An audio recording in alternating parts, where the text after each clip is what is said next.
All right, dear viewer, buckle up, because our story kicks off at 30,000 feet with a girl named Song Rong. Yes, that's her name. And no, we're not correcting it. She's on a plane, headed to Shenzhen, China, chasing a dream. What dream? Oh, don't worry. We'll get there, patience. Great stories are like slow-cooked barbecue. While soaring through the skies, Song is on the phone with her mom, casually lying like it's an Olympic sport. She says she's sitting in the garden, watching the river. Mom, you're literally on a plane. But okay, we respect the dedication.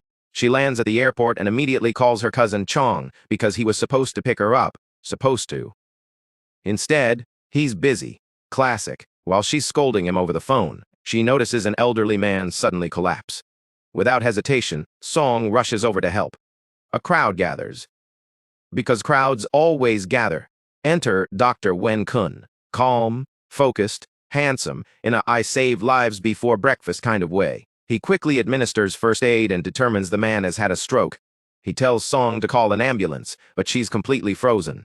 Not from panic. Oh no. She's mesmerized. Dear viewer, she is gone, lost in the jawline. The ambulance arrives, takes the old man away, and Dr. Wen leaves with them. But in true K-drama fashion, he drops his pen, Song runs after him, and let's be honest, it's not about the pen. Soon after, Dr. Wen gets a call from the hospital. They need him ASAP for an important surgery. That's when we learn he's not just some random Good Samaritan. He's a highly skilled neurosurgeon. Casual. Meanwhile, Song rushes home, changes clothes, and heads to her first day of training at a law firm called Darren. And yes, she's late. First day, bold move. The supervisor gathers 5 trainees and lays down the law. Literally, only one of them will get officially hired. Hunger Games, but make it corporate. Everyone gets assigned to different departments. Song, she's sent to the hospital's dispute resolution department. The other trainees mock her because that department is notorious, messy, complicated, emotional. Basically the drama department, and we'll absolutely get into that chaos later, so stay tuned. Later, Song arrives at her new apartment and instantly falls in love with it. She calls her cousin to thank him for finding such a great place. He apologizes again for missing the airport pickup. At least he's consistent. Suddenly, scene change. A stunningly gorgeous woman steps out of a luxury car like she'd just walked out of a fragrance commercial. Rich, polished, effortlessly, fabulous. She calls Song. And surprise, she's Song's best friend. They reunite, hug it out, and the friend gifts her household essentials, including a bathroom duck. Yes, a duck. Honestly, you should probably get one too. Don't let Song have all the joy. The friend takes her around the city for a little welcome tour. Meanwhile, we see Dr. Wen at home cooking 2 beautiful dishes, one for himself, one for his dog, because even his dog eats better than most of us. Back to Song and her friend.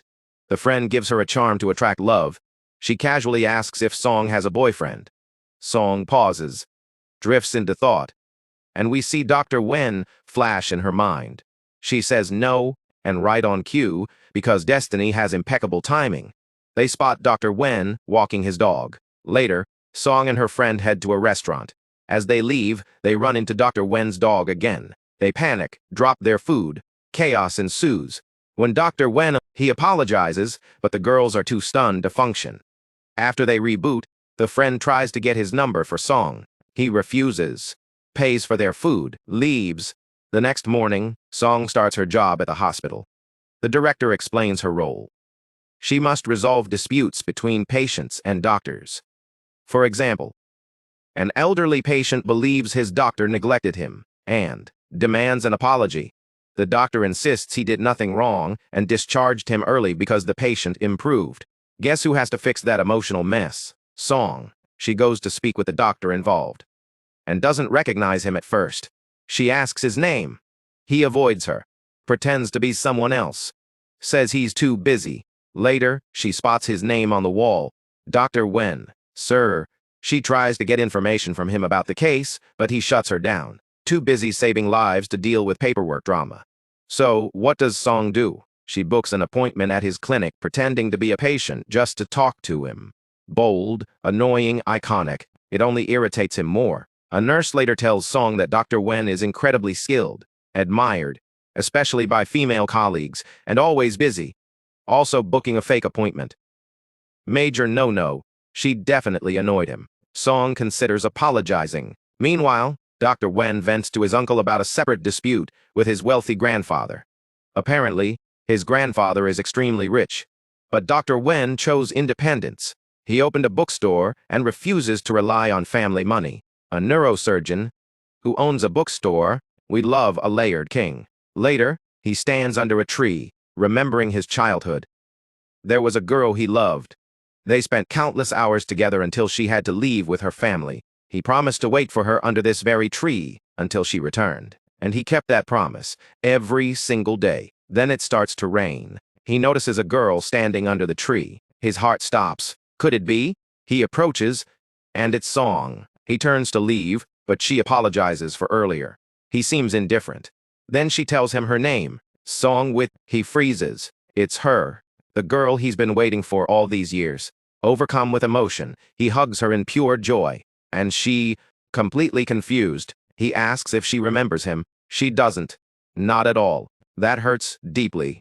She leaves, and later, we see him boxing with his cousin, clearly trying to punch his feelings away. Relatable. Song visits her friend's restaurant and is blown away by how luxurious it is.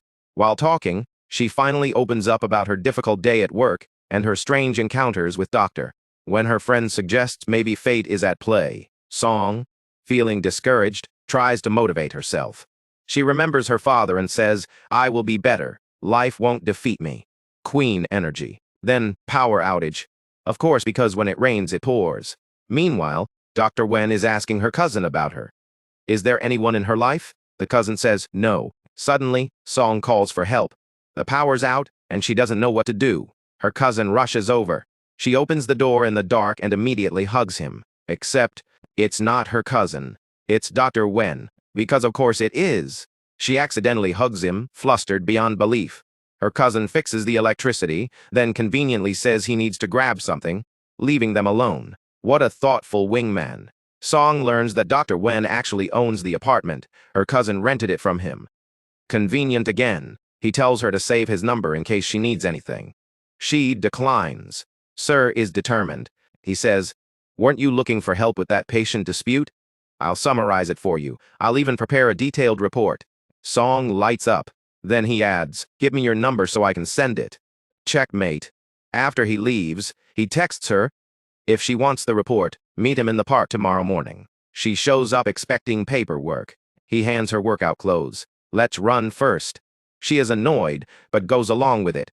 They run left, right, through old memories, through emotions neither fully understands yet. By the end, Song is exhausted, completely out of breath. So after that morning run that nearly ended Song's life, she finally says, "Okay, fine, now give me the report." And Dr. Wen? He smirks. "Of course he does. I said I'd give it to you," he says calmly.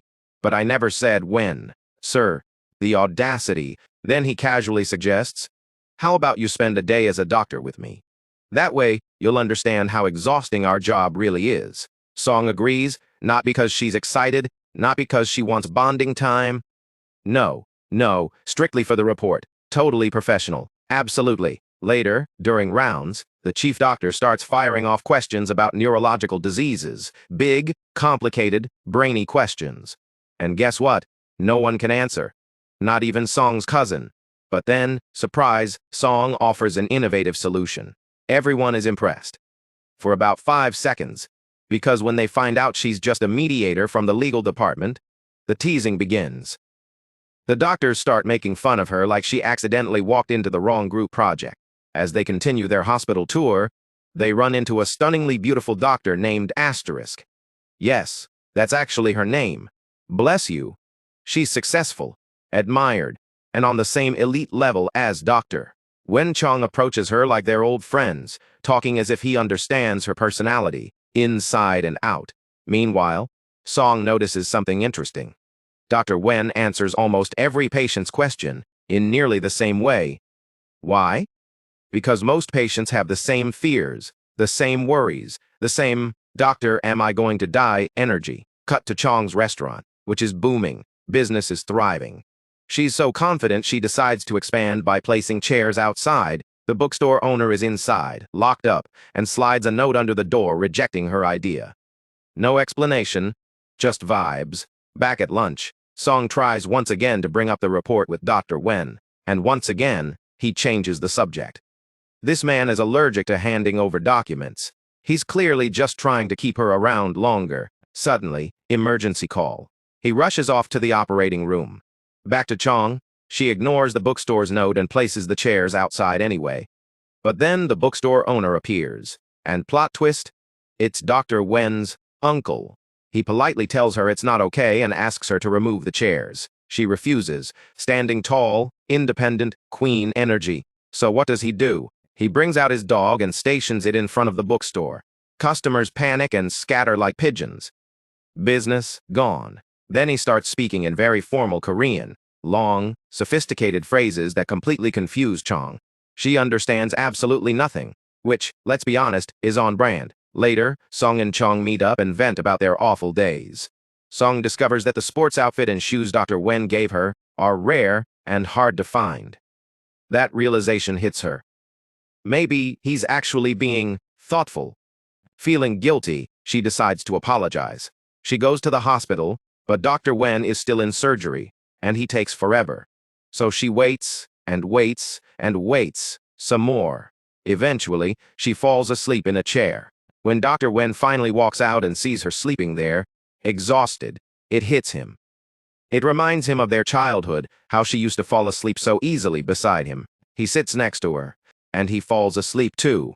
After a while, her cousin arrives and finds them sleeping side by side, like two tired little birds. Naturally, he takes a picture, because what are cousins for? Then he quietly leaves. When they wake up, Song feels awkward, so she blurts out, "Let's go eat somewhere. You've been in surgery all day." They head to Chong's restaurant.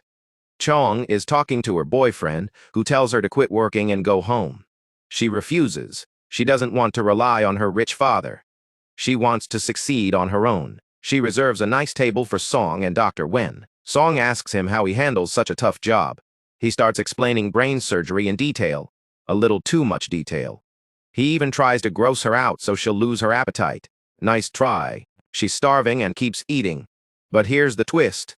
The food is terrible. Way too spicy. Practically lava. Yet neither of them says a word because they don't want to hurt Chong's feelings. Meanwhile, Dr. Wen drifts into a memory.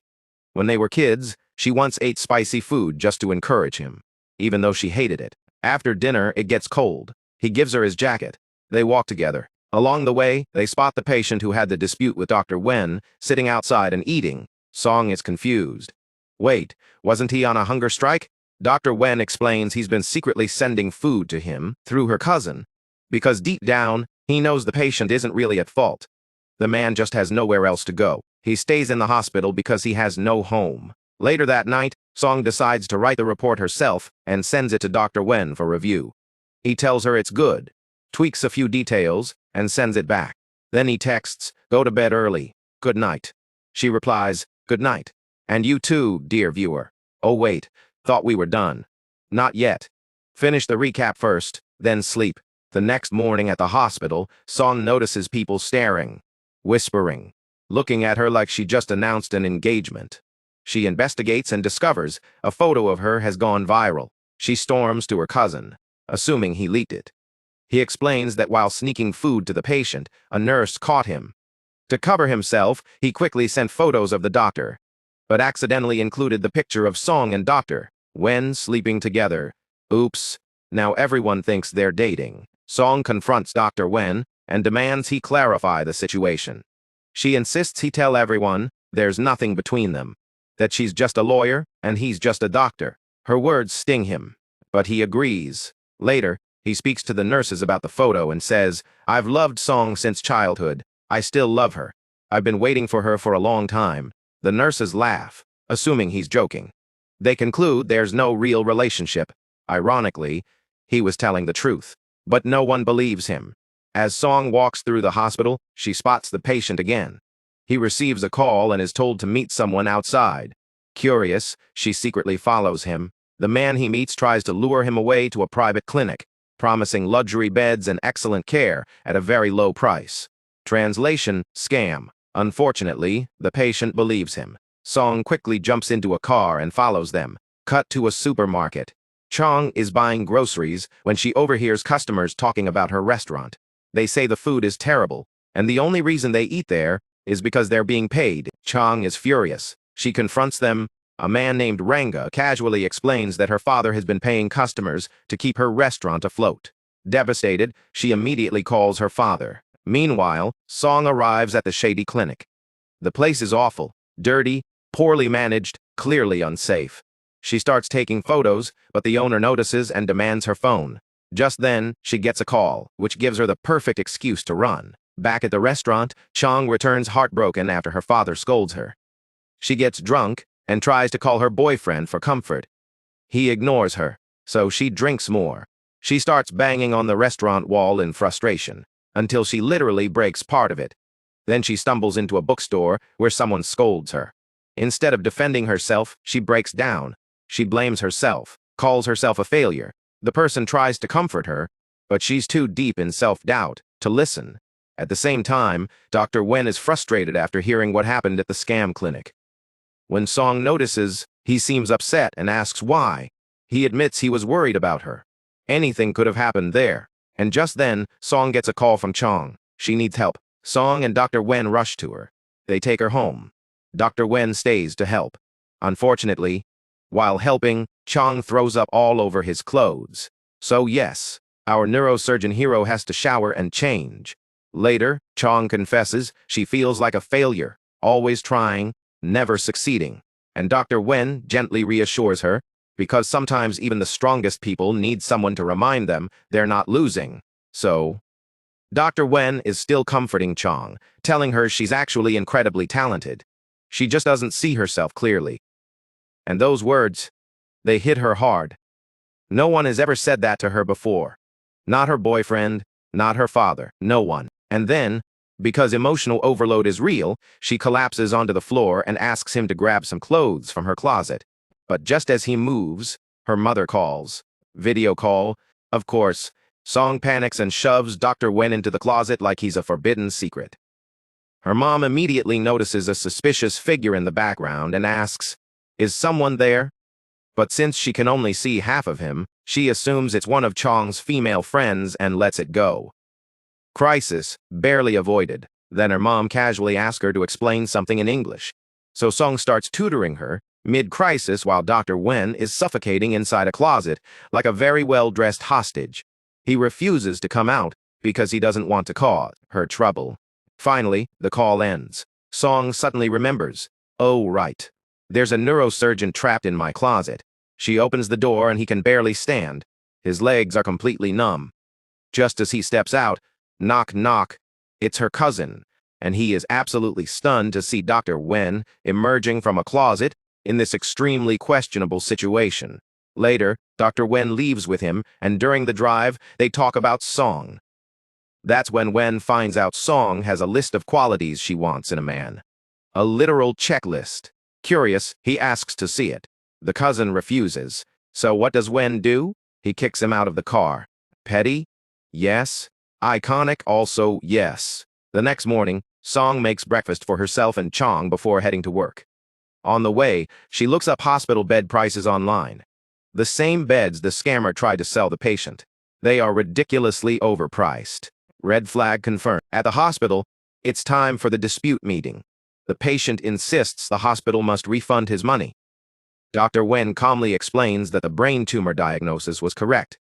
There was no medical error. Song even defends him, but the patient refuses to listen. Right then, Dr. Wen receives a call from another grateful patient thanking him and gifting him a silk scarf, because sometimes doctors are heroes. Later, Song sees the patient meeting the scammer again.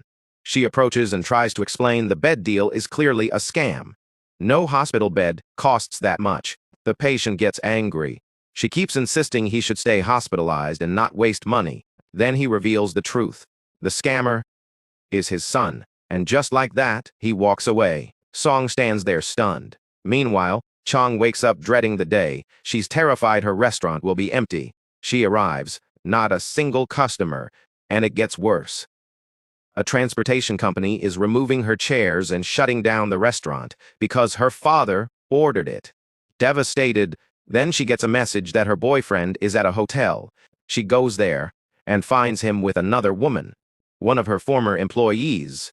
Meanwhile, Ranga is at that same hotel meeting a publishing house representative about his book. Instead of praise, he gets mocked. They call his work outdated and irrelevant. Public humiliation, check. At the same time, Chong's boyfriend tells her he never loved her. He was only with her for her father's money. He calls her a failure, an idiot, waves her off like she's nothing. She's shattered. She tries to throw a glass of water at him, but spills it all over herself instead. Rock bottom. Ranga sees everything and feels bad for her. Already frustrated from his own humiliation, he snaps at the publishing rep and storms off. He chases Chong's ex, locks him in a hotel room, and then goes back to comfort her. Yes, he literally locks the man up. He lends her his jacket. When she asks about a wound on his arm, he casually says, "A dog bit him." Just throws that out there. Meanwhile, Dr. Wen is looking for Song at the hospital and can't find her. He sees her laptop and realizes she went back to the scam clinic. Song sneaks into the clinic's payment room and sabotages the machine so they cannot steal more money. Then, she grabs a microphone and exposes the clinic, warning patients not to fall for the fraud. The scammers chase her. They catch her. They lock her in a room, and just as they're about to attack, Dr. Wen bursts in and takes the hit meant for her. The police arrive and arrest the scammers. Afterward, he scolds her for putting herself in danger without telling him. He tells her to focus on her actual job and stop taking reckless risks. She snaps back. "Why didn't you just mind your own business? Why did you save me?" Then she demands, "What am I to you?" And he is speechless. Meanwhile, Ranga is still upset about his publishing rejection. But Chong encourages him, saying she genuinely finds his book interesting. Later, the patient from the clinic suffers a brain hemorrhage and needs emergency surgery. Dr. Wen rushes into the OR. Song waits anxiously outside. The surgery is successful. The patient is moved to intensive care. That night, Song goes home and finds Chong trying to cook. She accidentally starts a fire. Song jumps in and saves the kitchen. They sit together. Song feels guilty about the patient. Chong reassures her. It wasn't her fault. The patient made his own choices. Chong then opens up about her ex's betrayal. The next morning, Song goes for a run and runs into Wen. They jog together. They talk. He almost confesses his feelings. Almost, but he holds back. Later, Song shops for hospital supplies, food, tissues, essentials for the patient. Wen goes with her. Then we shift to Song's parents. She argues with them about independence. Her father reminds her how much money he spends on her. She cuts up her credit card, throws away her car keys, storms off. Meanwhile, Ranga is working out when a publishing house calls. They'll publish his book, but only if he pays them. He's from a wealthy family, and this just makes him angrier. On her way home, Song struggles to walk after giving up her car. She spots Ranga on his bike and imagines him as her knight in shining armor. Reality check. He refuses to help at first. She insists and hops onto the bike anyway. They get stopped by a traffic officer. She has no money, so she convinces Ranga to pay the fine. Afterward, she asks him to complete his good deed by taking her home. He gets frustrated and leaves the bike for her, choosing to take a taxi instead. Sir said, "That's enough charity for today." Song finally arrives at the hospital and sits beside the patient. She lays out the supplies she bought. She tells him she'll take care of him like a daughter from now on. He listens quietly, moved. Elsewhere, after walking forever, Chong reaches her restaurant, exhausted and starving. She starts eating Ranga's food while he watches in shock. When he realizes she has no money, he lets her eat anyway.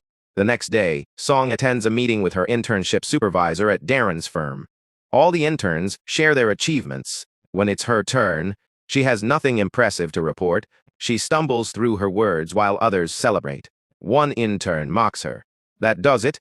Later, she drinks heavily. In her drunken state, she runs into Dr. Wen and hugs him tightly. He's stunned.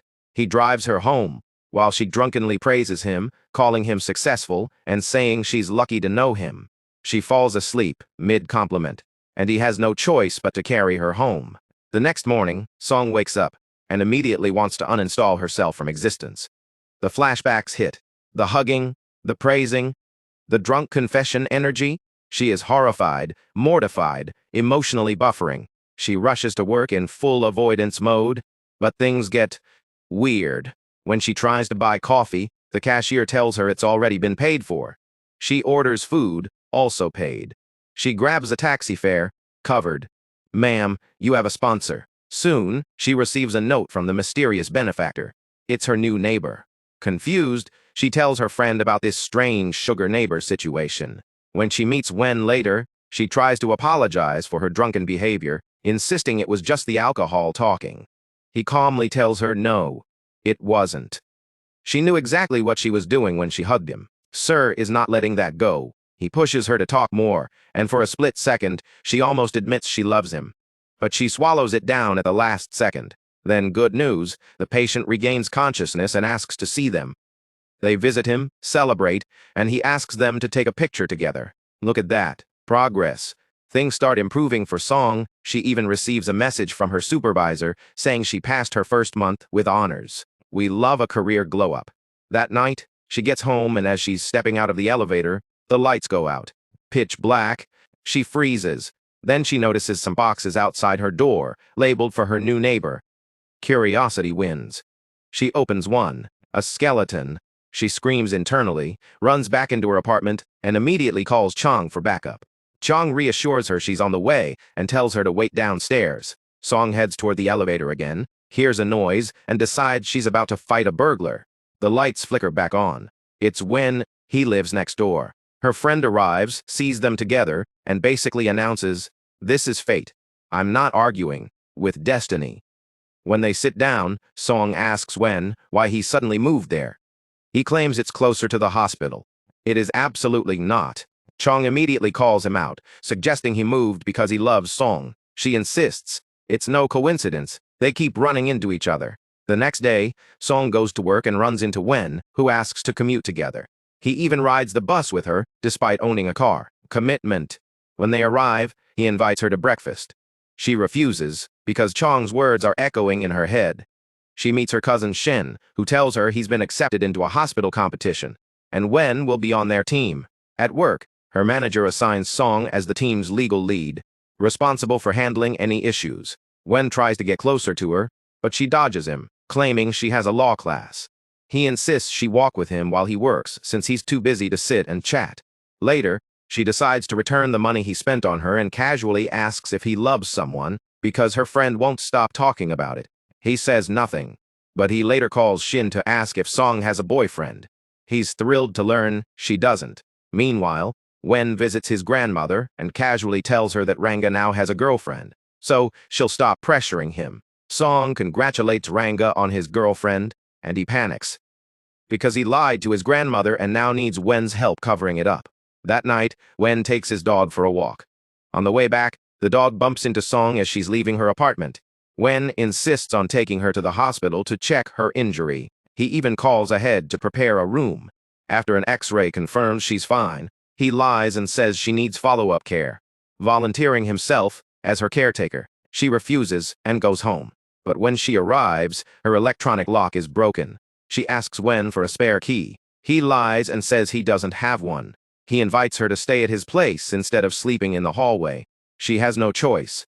That night, lying in his apartment, she wonders if he truly loves her, because he's always so concerned. Suddenly, he enters the room and confesses his love. She's shocked. The next morning, she wakes up. It was a dream.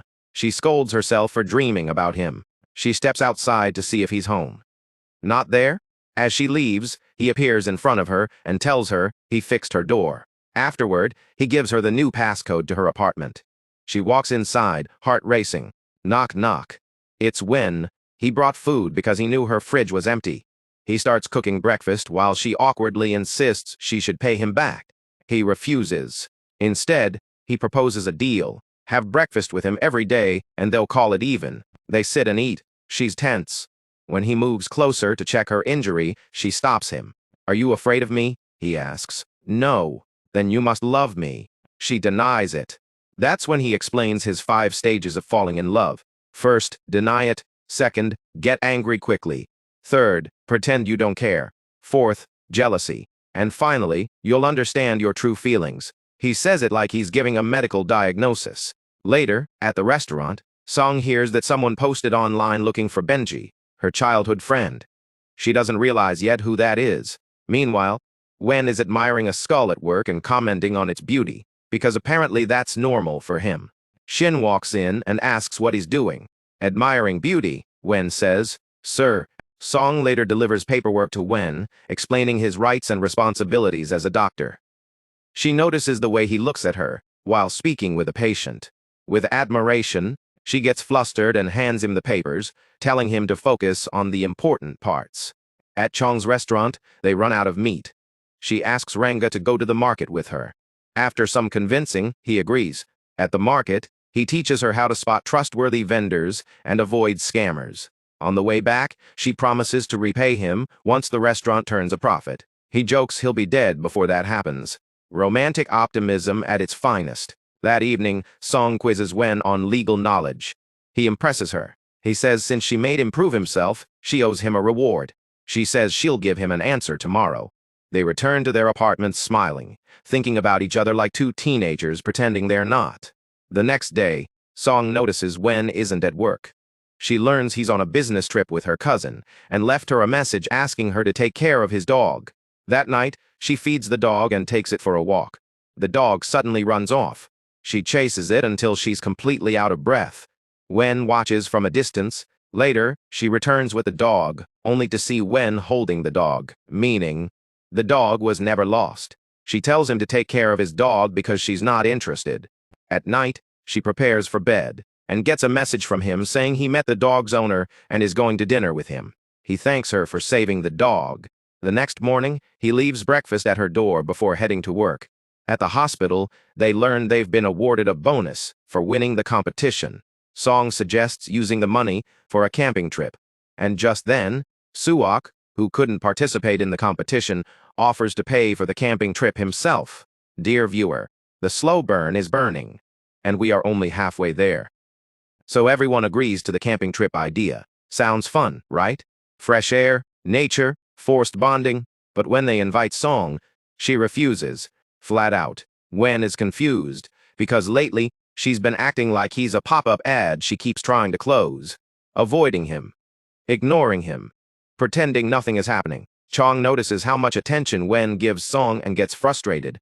She quietly leaves. Later, Wen confronts Song and asks why she's treating him like this. She tells him they're just colleagues, strictly professional, boundaries, limits corporate energy only. Meanwhile, Chong is out handing flyers for her restaurant. People take them politely and immediately ignore them. She goes to Ranga for advice on attracting customers. She asks him to pretend to be a customer to help her strategy. Instead, he tricks her into buying economics books from him. When she returns to the restaurant, her assistant informs her gently that it was supposed to be the other way around. Meanwhile, Wen goes to Chong's restaurant and asks her for a favor: supervise the meals during the camping trip. But there's one condition: Song must attend. Chong practically begs Song to come because she needs the money.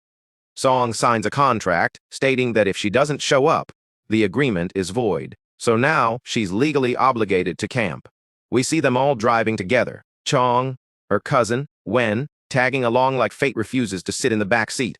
They arrive at the campsite, dinner later, free time now. And of course, Wen tries to get close to Song every chance he gets.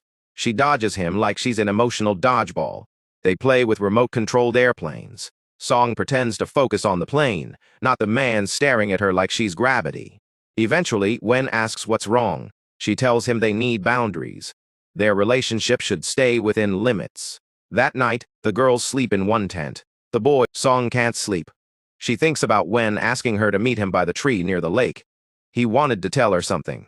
She goes outside, but Chong calls her and asks her to walk with her instead. During their walk, Chong admits she cares about Wen. She's afraid he'll disappear from her life. Song reassures her with a childhood memory. People we love on nights with two moons never disappear. Flashback. Young Song lost her father. Wen comforted her, telling her if someone dies on a night with two moons, they're never forgotten. Back in the present, Wen waits under the tree with a paper moon he made for her. He's ready to confess, but before he can, he gets a call. Everyone's looking for them. Meanwhile, Song admits to Chong that she loves Wen, but asks her not to stand in their way. They return to the group. Wen tries to hold Song's hand. She refuses. Confusion intensifies. The next day at the hospital, Chong looks stunning. She invites Wen to lunch. He refuses. But when she says it's about Song, he agrees instantly. Chong tells Song, who sarcastically asks what name she should give Wen now. At lunch, Song sees Wen and Chong sitting close together. Jealousy stage activated. She leaves abruptly. Chong then lies to Wen, telling him Song likes someone else and asked her to stay away from him. She claims Song liked him back in college and joined his department because of him. Wen says he respects Song as a colleague, but he's confused. Later, Song's mom and aunt visit the hospital and are shocked to see Song there. Her mom faints. When she wakes up, Song lies and says she's a doctor at the hospital. Girl. She takes her mom home and quickly hides all the law books so the lie doesn't collapse. Her mom is impressed by how affordable the apartment is and starts seeing Wen as potential husband material. Especially when she hears he cooks. The aunt confirms Wen is single. Meanwhile, Chong asks Wen for help moving crates at the restaurant. She accidentally breaks his guitar. They argue. She insists she won't leave until she fixes it. He regrets snapping at her and promises to make it up to her. Later, Wen cooks for Song and her mom. Everyone loves the meal. Song's mom asks if he loves someone. He says yes. He describes her short hair, stubborn, a little fiery. Mom blesses it's the girl in yellow. Wen smiles. It's Song. Song tries to disappear into the furniture. Her mom, however, is thrilled and warns Wen never to hurt her daughter. Later, Song takes her mom home because she was supposed to stay with Wen. Chong returns the repaired guitar to the shop and finds Ranga has reopened his restaurant. They reconcile. Then Song gets a message from someone claiming to be from a bank, asking to meet her. She dresses up beautifully with Chong's help. Wen sees her and is clearly impressed.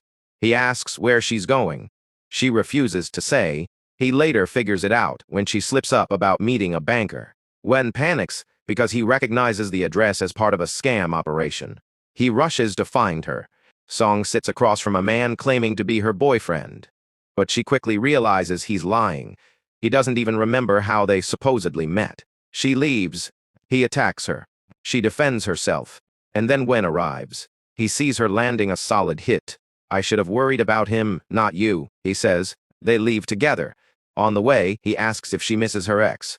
She tells him to drop her off. She wants to walk alone. He walks with her anyway, and tells her about a tree where he once promised to wait for someone. He reveals he is Benji, her childhood friend, the one she's been unknowingly searching for. He explains the 2 moons story. He confesses he loves her, not the version she misunderstood, but her. They part on good terms, both smiling. Song looks at herself in the mirror later and remembers the scar on her forehead from when she fell during a school race and injured herself on his suit. That night, her mom notices she's glowing. Song admits she reunited with her childhood friend. The next morning at breakfast, Song tells her mom she needs to return to Australia. Staying here is affecting her emotionally. Her mom says she was planning to leave anyway. Later, at the supermarket, Song runs into Wen. He learns she's leaving tomorrow. He wants to cook her one last meal. Meanwhile, Chong waits outside Ranga's place to talk. He says he's busy preparing for rock climbing. She insists she's amazing at it. She is not.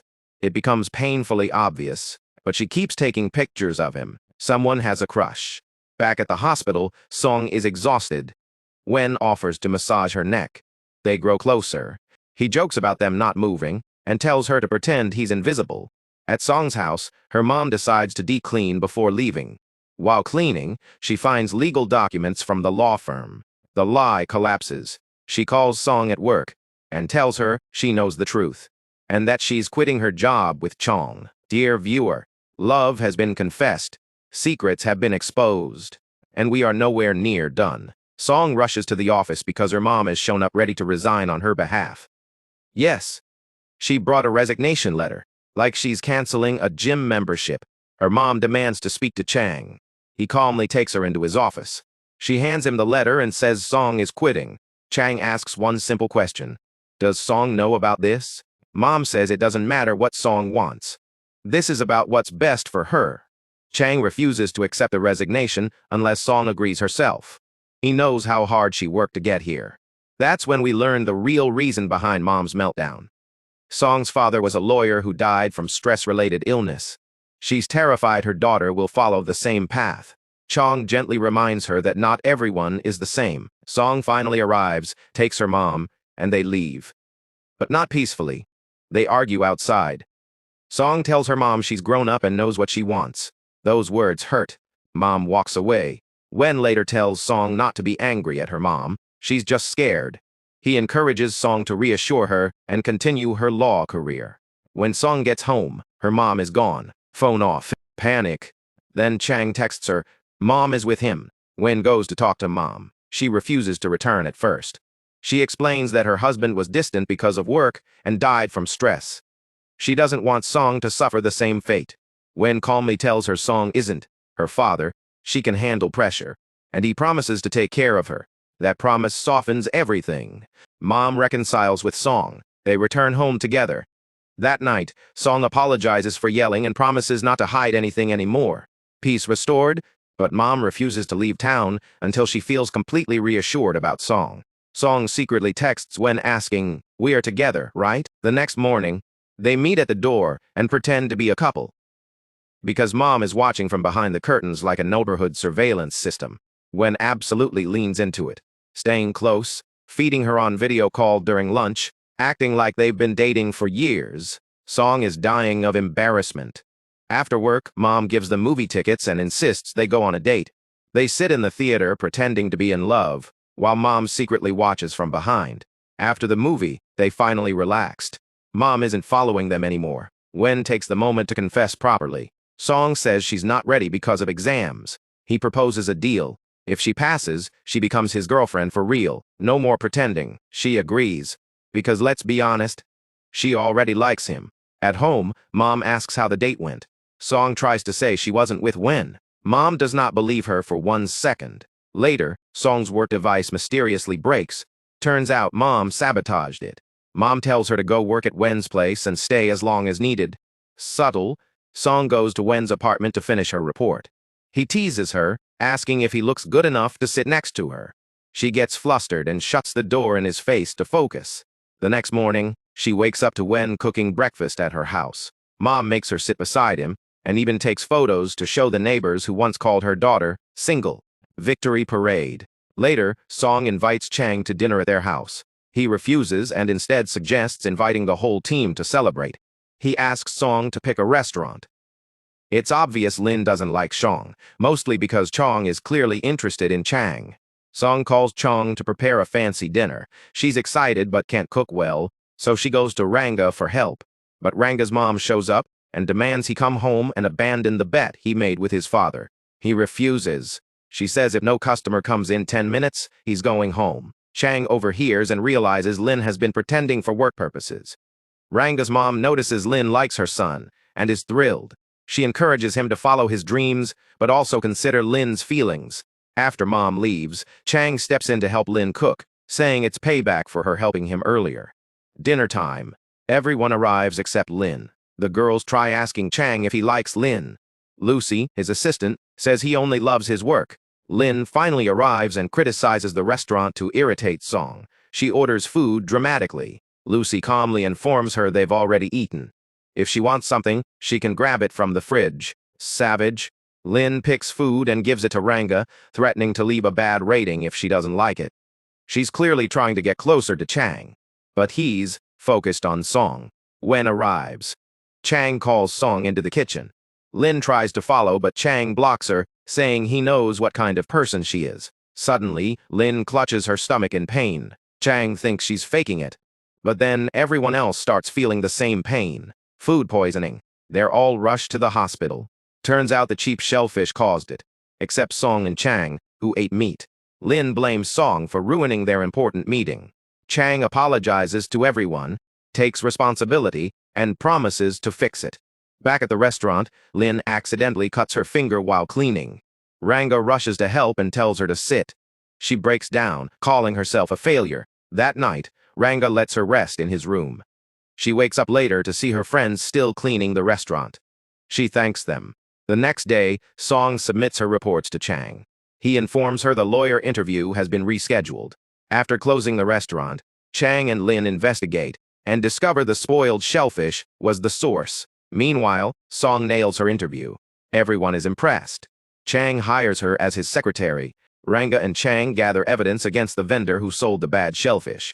They record proof and hand it to the police. Vendor arrested. Justice served. Lin confesses to Song that she's fallen for Ranga and plans to win his heart. Then Song receives a message. She passed the interview. She's officially chosen for the assistant position. She runs home to tell Wen they're both thrilled. Mom is thrilled too. And at that moment, Song decides she will travel. Wen takes her to the airport and promises to take care of her. The next day, he drives her to her first official day at work. He's attentive, bringing her food like a proud boyfriend. She promises to meet him for dinner that night, their first real date.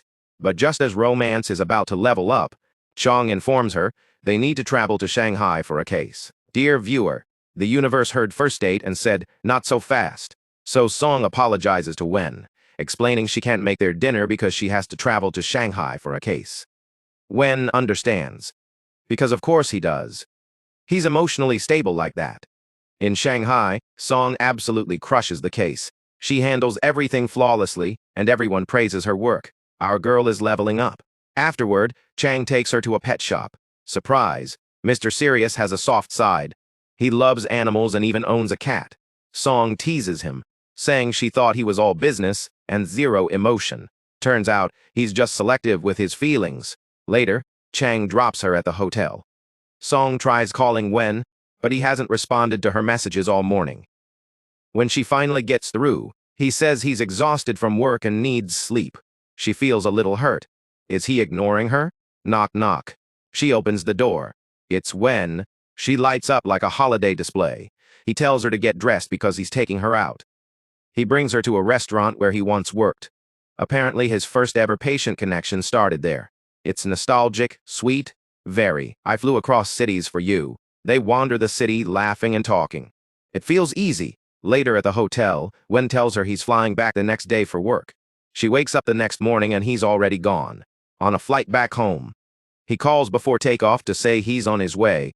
At the hospital, Wen asks Chang to transfer him to the anatomy department so he can learn from him. Before he leaves, he announces he's inviting everyone to his house to share important news. Meanwhile, Song returns to the city with Chang. He's about to drop her off but gets a phone call, so she grabs a taxi home. She knocks on Wen's door excitedly. I missed you. Look, I got here quickly. Wen smiles. I have a surprise. She walks in and finds all their hospital friends there. Wen announces that he and Song are officially together. Even her cousin, who thought Wen had forgotten her, is stunned. Public relationship launch. Elsewhere, Ranga and Chong are in the library. Chong helps Ranga with his work, and sparks are clearly flying. But then Chong finds a CD in his things, showing him with his ex-girlfriend. Oh. When Ranga sees her holding it, he gets angry and kicks her out. She refuses to leave. He storms off. She follows and apologizes. They talk things out, discussing the past. Meanwhile, Wen and Song see them and jokingly bet that Chong will eventually make Ranga fall for her. The next day at work, everyone praises Song's skills. But Chong seems distracted, not focusing properly. After work, Song heads to Wen, but emergency surgery calls him away. She understands. Being in love with a neurosurgeon means sharing him with the operating room. After surgery, Song tries to tell Wen she loves him, but instead, she says she knows he loves Song and wishes them happiness. Wait, yes. It sounds confusing, emotions are tangled. When Wen returns later, he finds her asleep, but her face is swollen. He rushes her to the doctor infected tooth. Meanwhile, Ranga gives Chong a gift. She insists on paying him back, which irritates him. She senses he's still upset. She decides she'll fix it. With food.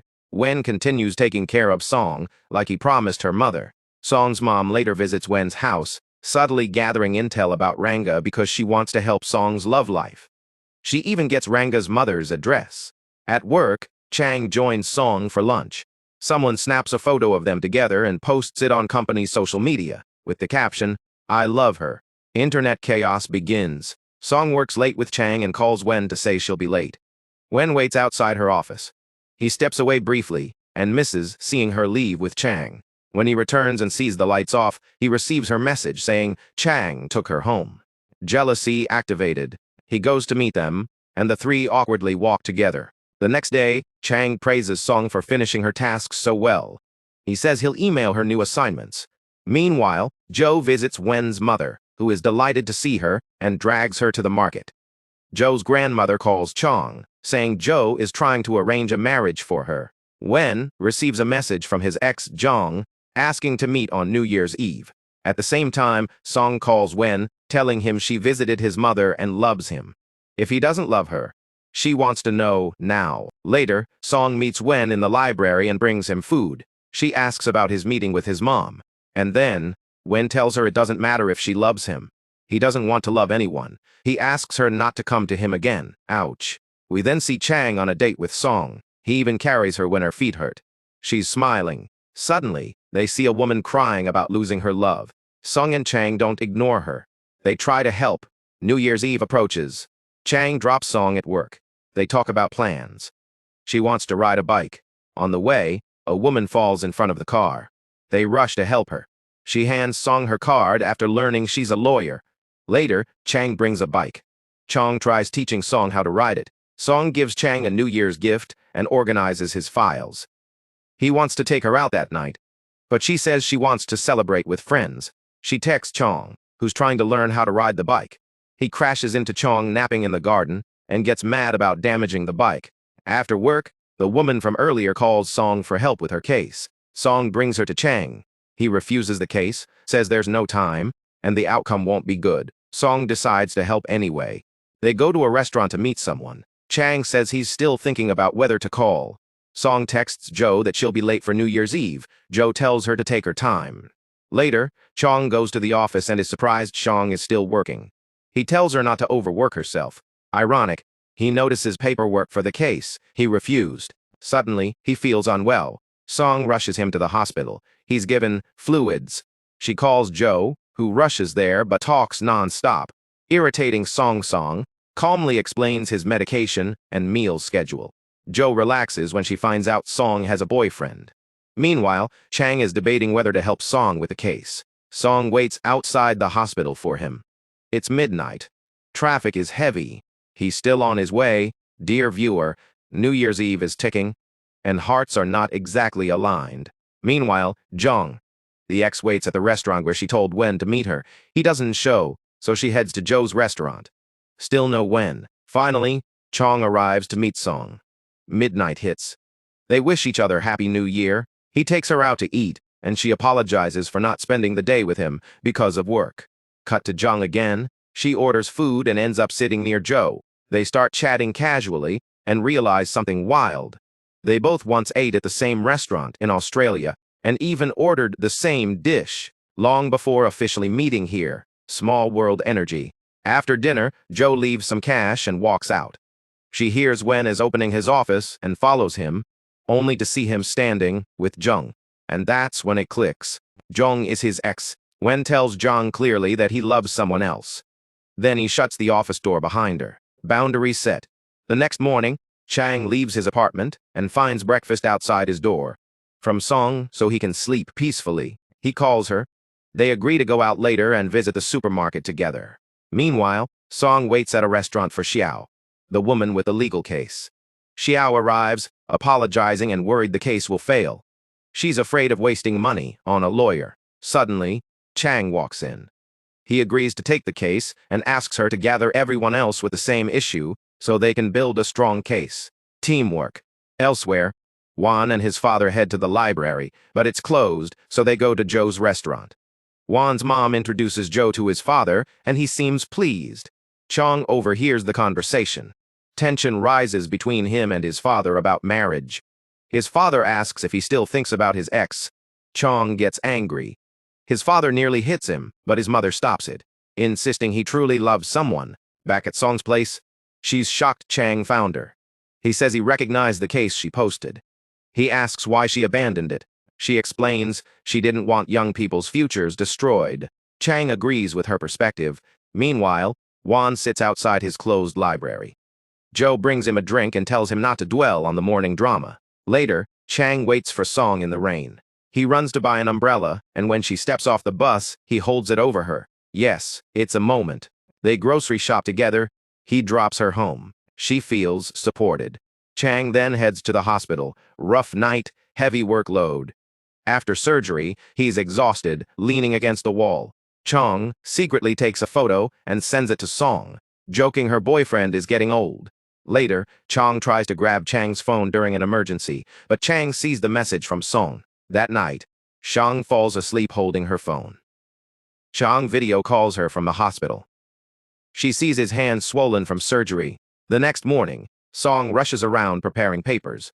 When she leaves, she finds Chang standing outside her apartment, looking exhausted. She gives him peppermint because his blood sugar is low, takes him inside, grabs a thermometer.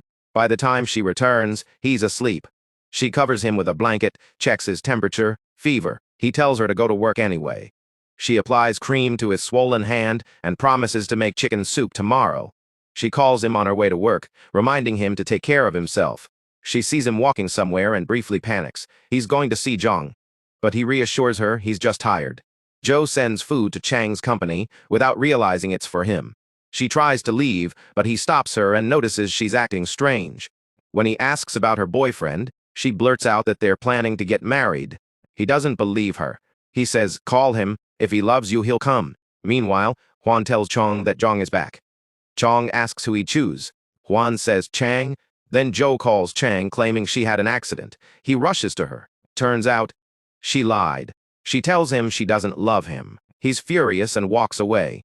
Back to Song and Chang at the restaurant, waiting for Xiao and the group for the case. After the meeting, Xiao, who admires Chong, calls to check on him and asks Song to buy him porridge. Song resists, but when Chong threatens to call her directly, she gives in. She buys the porridge but drops her scarf along the way. Later, Song calls Chong, but he tells her to check on Joe because she hasn't opened her shop. Song finds Joe crying in the street. Joe lies, saying she's fine. Song tells her Juan has been asking about her. That night, Song stays up cooking soup and falls asleep beside the pot. The next day, Chong visits Chang and brings a gift. But he gets jealous when he learns the gift was actually from Chang to Song. Song brings the soup and tries to feed Chang. He refuses and demands to know why she sent him a gift. She explains she bought him porridge because he was sick. He gets angry. She's hurt. She leaves. Later, Chong calms down and admits he misunderstood. He confesses he's jealous. Chong leaves for a conference. Chang hands him something before he goes. Song, annoyed, tries to take back the gift. Later, she regrets taking a break and texts Chang canceling her leave. He's mad, but drinks the soup anyway. When she arrives, he's eating. He asks her to join him and notices she's waiting for a call. When Chang calls, she refuses to answer. New assistant Shang starts working with Chang and asks Song for files.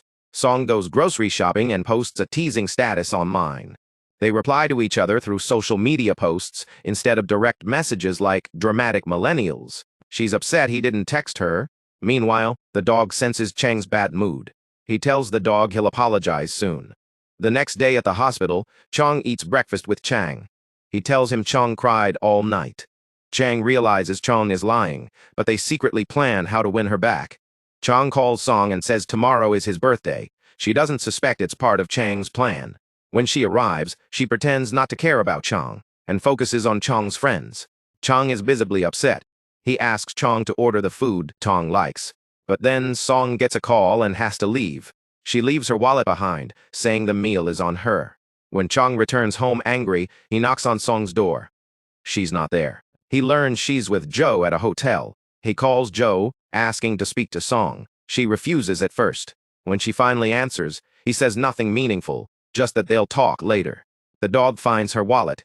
Chong ties it to the dog's fur and takes a picture to post.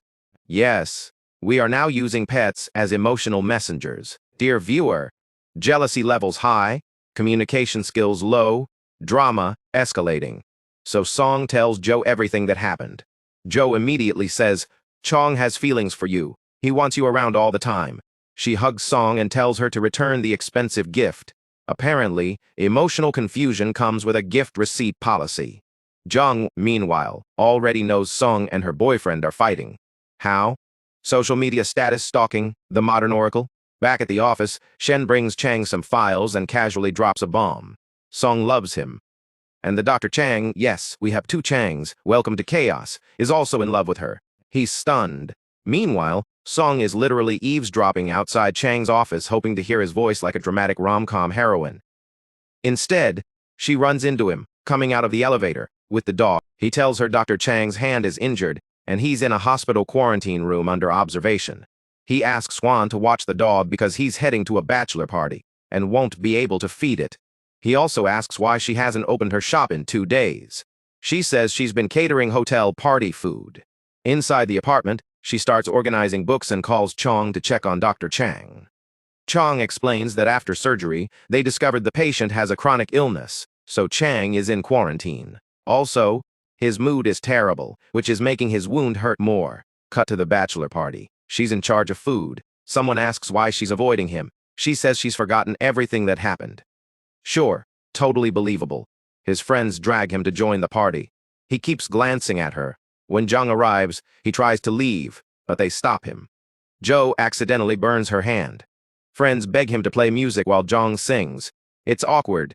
Zhang publicly apologizes and asks for another chance. She tries getting closer. He pushes her away. She cries, drinks more, runs off. He chases her to take her home, half conscious. She says she's never loved anyone but him. Song arrives with a drink to sober her up. Zhou, still dazed, thinks Song is with Zhang and keeps crying. Song tries calling Chang, phone off. She calls Chang instead, who says Chang's condition isn't good and she needs to come now. She rushes to the hospital. No one wants to let her in. Dr. Chang helps her sneak in and pretends to be furious, saying Chang's condition is critical. Song panics. She enters and sees him asleep, grabs his hand, nearly in tears. Chang tells her not to cry. Chang wakes up startled and reassures her. She yells at Chang for lying. She's also upset at Chang for playing along. He says he couldn't reach her, and panicked. He apologizes for getting angry. She clarifies there's nothing between her and Chang. Chang returns her wallet and casually says he bought a new bike with the money because Chang broke his old one. He even shows her a video of Chang attempting to ride the bike and falling. Iconic. Later, Song teaches Chang how to ride the bike. They ride together, laughing like middle schoolers in love. She finally admits she loves him. He asks her to say it again. She refuses. The next morning, she makes him breakfast and tries to open his apartment, but catches him half-dressed. She spins around like a cartoon character. He changes his door password so she doesn't accidentally walk in again. She protests. He says anytime she's upset, she can come in and talk. She reveals her apartment password is his birthday. Q heart melts. Suddenly, Zhou screams. Her legs are injured, and stress has taken a toll. She eats breakfast and leaves. Song tells Chang she's never seen Zhou hide her emotions like this. It's clear Zhou is deeply attached to Wang. Song asks him not to show up in front of her anymore. Then she reminds Chang they have to meet Xiao at 2 p.m. She returns his expensive gift. He says consider it compensation for the scarf he ruined. She says if he wants to make it up to her, he can just send cash in an envelope. He agrees. At court prep, Chang informs Xiao they'll question her thoroughly. She's nervous and asks Song to stay with her. Chang encourages her to be brave. Song asks Chang to accompany her to court.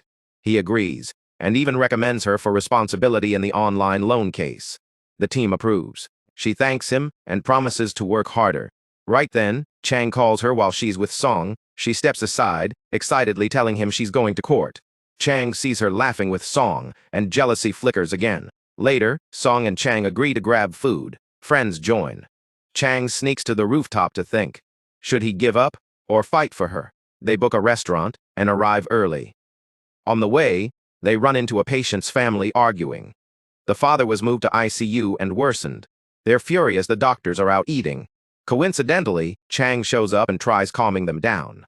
One family member says his hands were injured and demands compensation and an apology. Chang refuses, says if they want to complain, call the police. They do. Police arrive and arrest the aggressive family members. Song panics, seeing his injured hand. An officer notices she's a lawyer and asks to speak privately. She pays the fine, and they leave. Back home, she gives them first aid kits and cooks. She asks why he's not feeling well. He says having her around reduces his stress. She notices he cooked her favorite dish. Later, Chang teaches trainees professional ethics. Song secretly snaps a picture.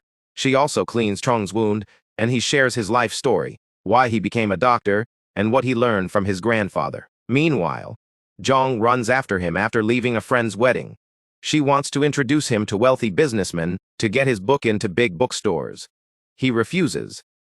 She assumes it's because of Joe. He walks away. Later, he watches Joe's old videos and thinks about her. When he visits her hotel, she seems distant, playing with children. He assumes she's happy. But later, she sits alone and cries. Back to Song, she arrives at work in Chang's car. He says he wishes every day felt like this. She reassures him about his injured hand and tells him not to overwork. At the hospital, news spreads about the confrontation with the patient's family. Chong informs Chang the family contacted the media.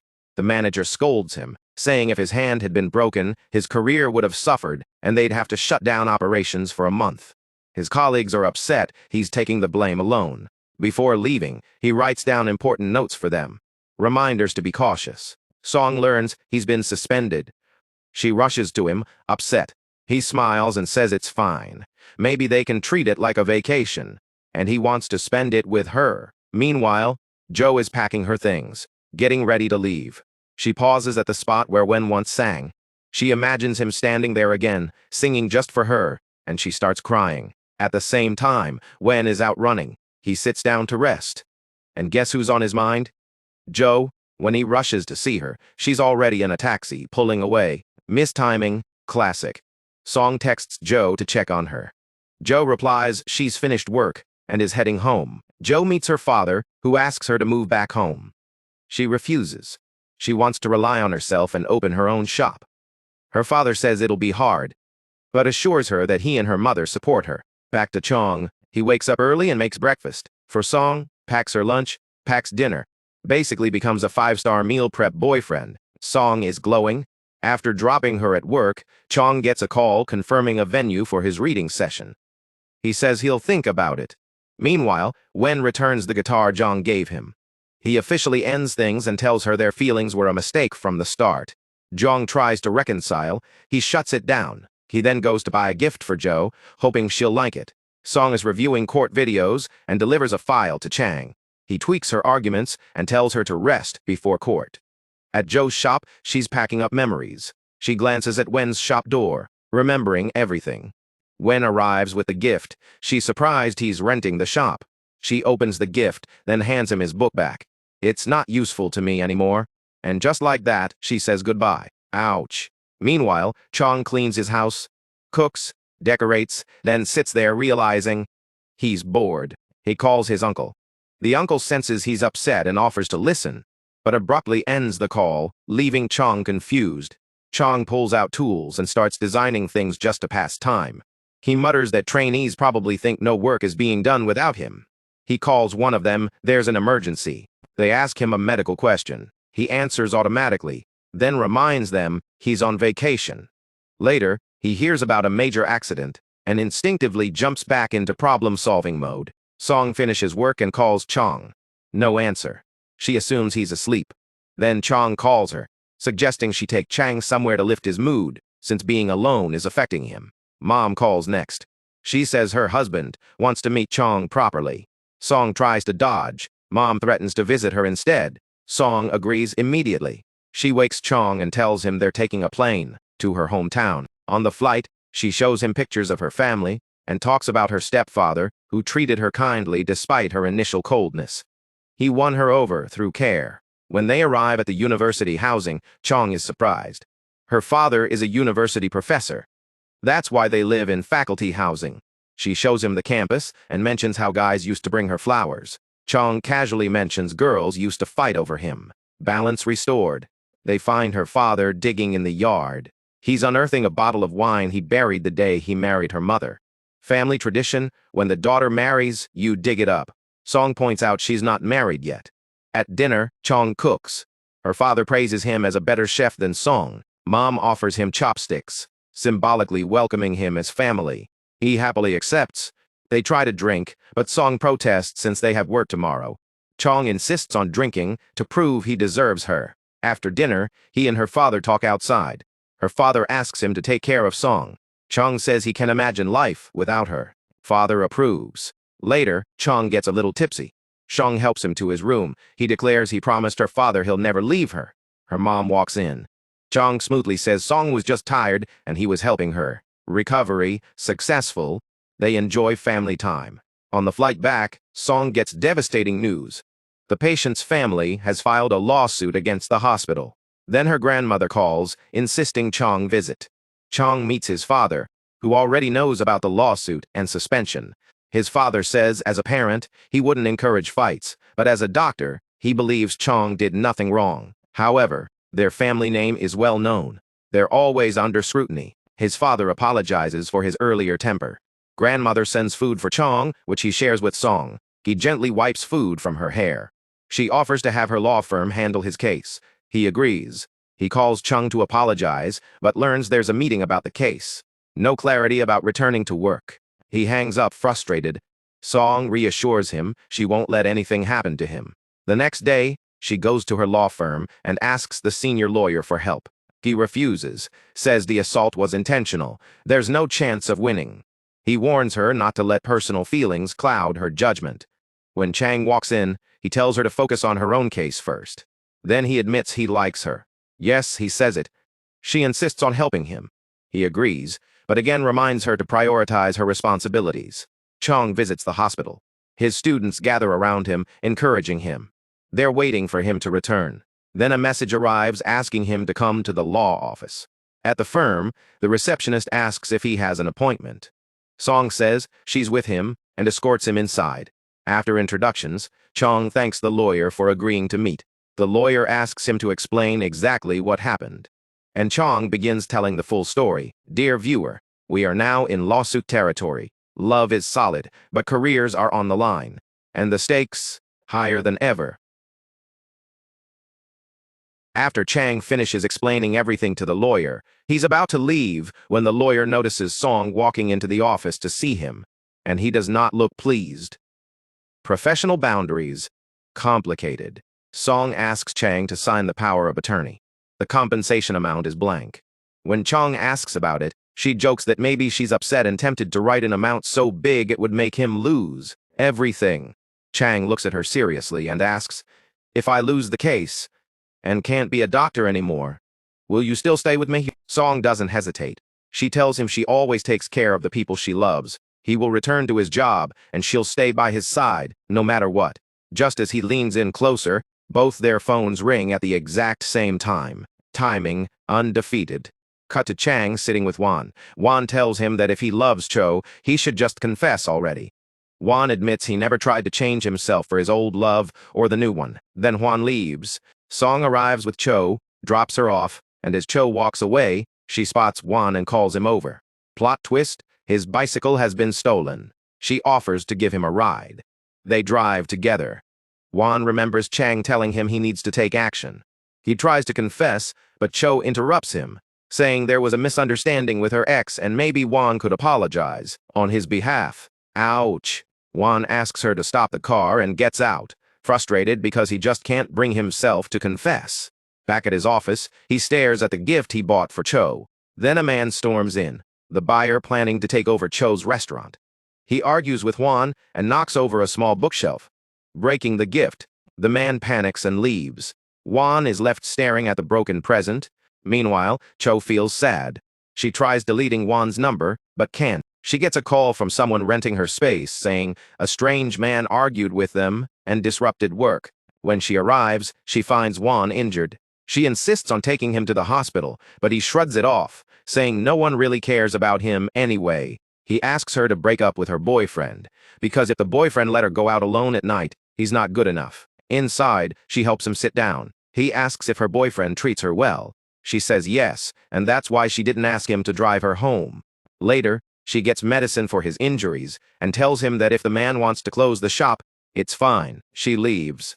Wan feels crushed, because now the shop door no longer reminds her of him. Cut to Song, meeting with the patient's family about the lawsuit. They demand a huge sum of money. During the argument, the man pushes her and she falls, injuring her hand. Her colleagues rush her to the hospital. Chang hears and arrives immediately. Song downplays it, saying she just fell. Her friend tells the real story. Chang checks the x-ray and says she needs a cast. He takes her into the clinic to do it himself. She hesitates because he's not officially assigned to her case. Afterward, Song's cousin tells Chang that ever since Song met him, she keeps getting hurt. He says if Chang truly had a girlfriend, he'd protect her better. That hits. Chang feels guilty, but Song tells him it's not his fault. Chang apologizes for not protecting her and asks her to drop the case. She refuses. He thanks her for standing strong. Back home, Chang cooks for Song, but Chang eats most of it. Chang reminds him he has studying to do. Song doesn't want Chang to leave. She's scared he'll leave her. Chang feels awkward and leaves. Song insists she can take care of herself, but she can't even eat alone, with one hand. She gives in and lets Chang help her. In the bathroom, she struggles to dry her hair and tie her clothes. Chang waits outside. When she comes out, he sees her struggling and helps tie her clothes. Then he helps her dry her hair too. She asks where he'll sleep. He says the couch. She suggests the guest room. He says he wouldn't be close enough to hear her if she needed him. She sends him out anyway. That night, she wakes up in pain and can't reach her medicine. Chang hears her and asks if he can come in. He checks her cast. Everything is fine, but the fracture hurts. He gives her painkillers and goes to heat water. Watching him warm the water reminds her of her father. She tells him her dad used to do the same thing. Chang says she should choose someone like her father. She replies that Chang has many of her father's qualities. Later, she notices burns on his fingers. He admits he burned himself while preparing her cast because he was nervous. He says every time she gets hurt, he panics. He realized he's scared when she's around because he's afraid something will happen to her. The next day, her colleagues notice her clothes are tied with a surgical knot. They know exactly who did that. They ask if she and Chang are close now. She insists nothing happened. Cho doesn't believe her. Later, Cho tells Song to take a break because she's still in pain. Song refuses. The deadline is coming. She asks Cho to untie her clothes. When Cho unties them, they discover Chang wrote something on the inside. Song has no idea when he did that. Meanwhile, the hospital asks Chang to help diagnose a case. On his way out, he runs into the family suing him. He asks to speak privately. He shows them Song's x-ray and says he won't file a lawsuit against them. He just wants them to stop hurting her because they're angry at him. Back with Song, she lies to Chang saying she fell down the stairs. Chang doesn't believe her. He tells her to hand the case to her friend Jing. She argues, but he insists. She agrees and tells Jing to keep her updated. Meanwhile, Juan is at a club. He notices Cho hasn't messaged him. He overhears someone say, "Sorry, sent by mistake," while holding a phone. He brushes it off. He sends Cho a message, then deletes it. Tells her it was a mistake. She replies, "Okay." He tries texting again, asking if she had breakfast. No reply. He attempts to practice, but keeps getting distracted. Then he sees a social media post from Cho announcing her engagement, with a photo. He's devastated. He calls Chang, who confirms she's getting married and says the guy seems suitable. Juan returns home feeling crushed. He sees workers building a fence on Cho's land and argues, refusing to let them take it. The man calls Cho. When she arrives, he says he didn't know there was a crazy neighbor. Juan keeps escalating until the buyer cancels the contract. Cho says she already paid and can't refund. Juan offers double. She agrees. She asks why he keeps dragging her back there. He says because he likes seeing her. He asks how she could love him one day and forget him the next. She explains the engagement photo was photoshopped. She regrets loving him before. And then she walks away. So just when Cho walks away, Juan stops her and finally, confesses that he loves her. He asks her to be with him. They replay all their shared memories in their minds and walk off together, starting somewhere new. Back to Song and Chang. Chang tells her to go eat. She insists she already did, but her stomach growls so loudly it betrays her. He raises an eyebrow. She sits. They eat. In the middle of dinner, Chang calmly says he loves her. Song stands up suddenly and tells him to turn on the Wi-Fi. Why? Because when she checks the network name and translates it, it literally says, "Song is my girlfriend and my wife." Even the password, when translated, says the same thing. Sir set his router as a public declaration of love. She smiles like she just won the lottery. But romance pauses when Jing calls. Someone recorded the entire fight with the patient's family. Song shifts into lawyer mode. She gathers details, tracks down the car number, and arranges to meet the person. He says he's traveling and can meet her tomorrow. Meanwhile, her first major case discussion is approaching. Jing offers to handle it so Song can travel. She agrees. The next day, Jing tells Chang about Song's decision. He's upset. He calls Song. She tells him she's made her choice and is proud of what she's learned from him. She doesn't need to defend him if it means giving up her dream. Chong tells Chang that Song's dream is to defend him in her very first case. To prove his innocence, Chong rushes to the airport and calls Song, asking her to come back. He says she can't abandon her dream for him. He'll just pay whatever settlement they demand. Song refuses. Paying would mean admitting guilt, and that would stain his career forever. She won't let that happen. Chang attends the legal session where Song was supposed to defend him. As he watches, he imagines her standing there instead of Jing. Back in reality, Song does win. She presents evidence, tells the plaintiff she could countersue them for assault, and demands they respect doctors. Mic drop. Later, she removes her cast. Chong gently helps, until Chong suddenly grabs the cast and tears it off dramatically before walking away with it like it's evidence in a crime scene. Chong follows him. They argue. The cast cracks between them. Later, Chang takes Song shopping to celebrate. He picks outfits for her. She tries them on, glowing. They walk to work together. Jing sees them and looks uncomfortable about how close they are. That night, Song gets a call. The plaintiffs have withdrawn the case. At the same time, Chang gets confirmation he'll return to work tomorrow. They both smile. He calls her to thank her. She suggests inviting their friends out to celebrate. The next day, they meet Cho and Chong. Chong says he and Cho will be together. Cho coolly replies she's just one person. Wan arrives. Chong suggests they all hang out. Wan stands beside Cho and says he'll stay with her. The five of them head out. Chong talks to Song. Cho talks to Wan. Everyone ignores Chong at some point. Emotional balance. Chong grabs a teddy bear and sets it beside him dramatically. Wan and Chang go get food. Wan forgets to bring anything back for Cho. She's upset. He should know what she likes. She goes herself and tells him he needs to learn her preferences. He asks for the ingredient list. When she reaches for a drink, he swaps it for tea. She's annoyed again. Later, she gives him a detailed list of what the girl likes and explains their different ages, different habits. Juan looks overwhelmed. She storms off. He follows. They reconcile. Back to Chang and Song. He tells her that at work, when things got difficult, she protected him without hesitation.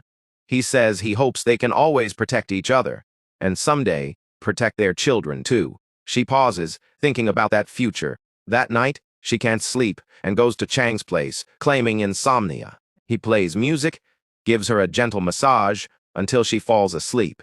The next morning, she wakes up in his room and bolts out in panic. Chong sees her and casually invites her to breakfast.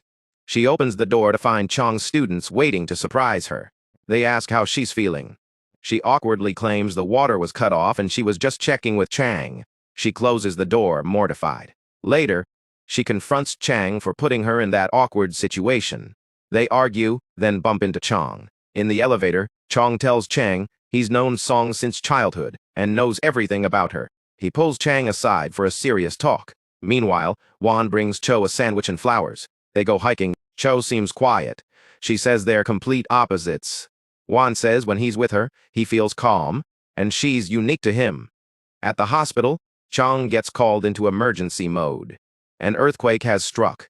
They need a medical team. Chang volunteers immediately. Chong joins him. He calls Song and tells her they're heading to the disaster site. She asks when they're leaving and rushes to see Chang.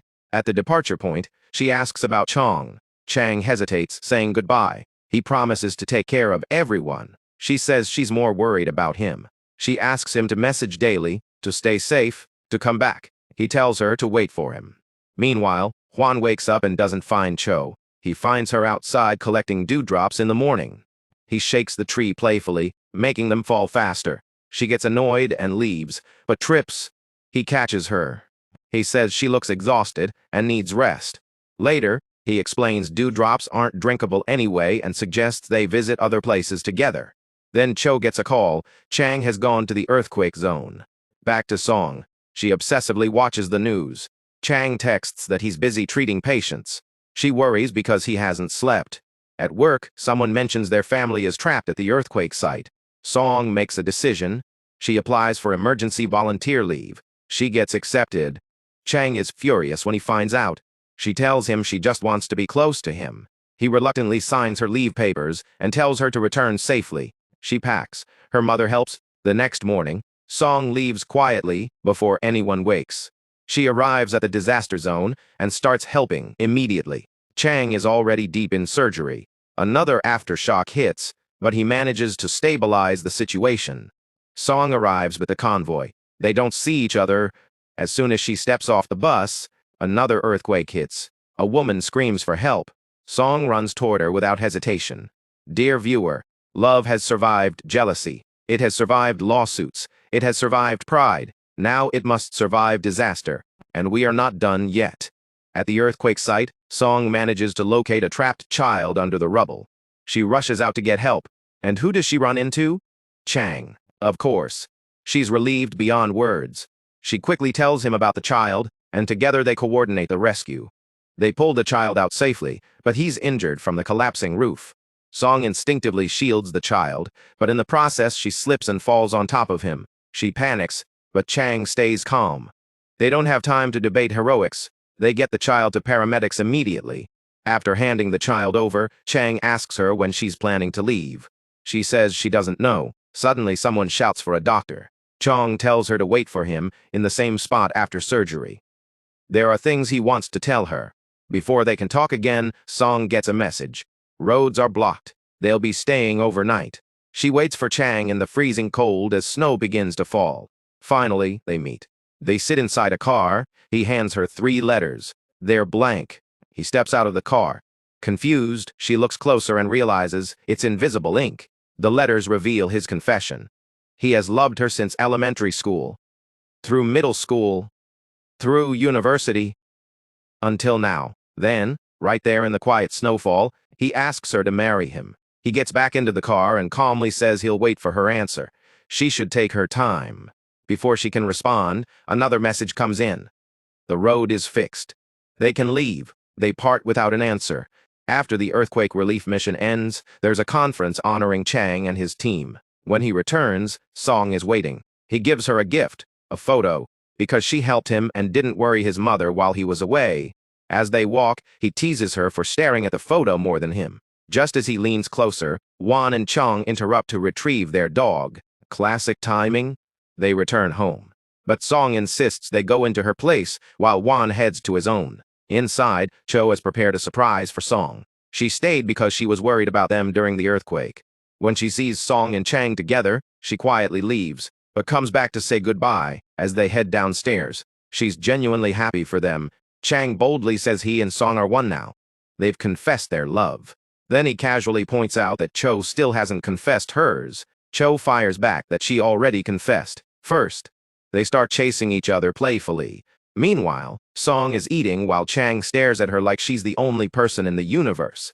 He asks her to spend New Year's with his family. They're coming back from a trip, and he wants to introduce her. She immediately spirals into nervous thoughts. Is she good enough? Beautiful enough? Will they accept her? Chang reassures her they'll love her. She calls her mom to say she won't be home for New Year's. Her mom is thrilled. She immediately asks how serious things are and whether he's proposed yet. When the day arrives, they carefully pick out flowers and gifts. At the house, Song is visibly anxious. Chang reassures her again. They meet his grandfather at the door. Song gives flowers to his grandmother, who appreciates how rare they are, and tells her to bring them again next time. Subtle approval test passed. Grandfather is busy watching TV and playing with the dog, but when they sit down, he interrupts introductions by saying he already knows who she is. She's the lawyer who defended him and helped during the earthquake. Cho apparently gave him all the updates. Then Chong gives Song an amber gift from the family. She shares a story about it, and the grandfather loves it. Everyone gathers to bake together. Laughter fills the house. That night, Chong's extended family arrives. At dinner, someone jokes that they won't travel again. They'll just follow Chang wherever he works. Chang looks slightly alarmed. The family laughs. After dinner, Song steps outside to look at the stars. Chong's mother brings her a coat. Song, thinking it's Chang, starts talking about the sky and stars. then realizes it's his mom. They share a sweet conversation. His mother is happy knowing Song truly loves her son. Fireworks begin. Chang takes Song to his room for a better view. She tells him she loves his family and him. The next morning, Song finds a bag outside. Inside is the old shirt that once got stained with oil. Chang has decorated it with a flower. Symbolism, growth, love, laundry redemption.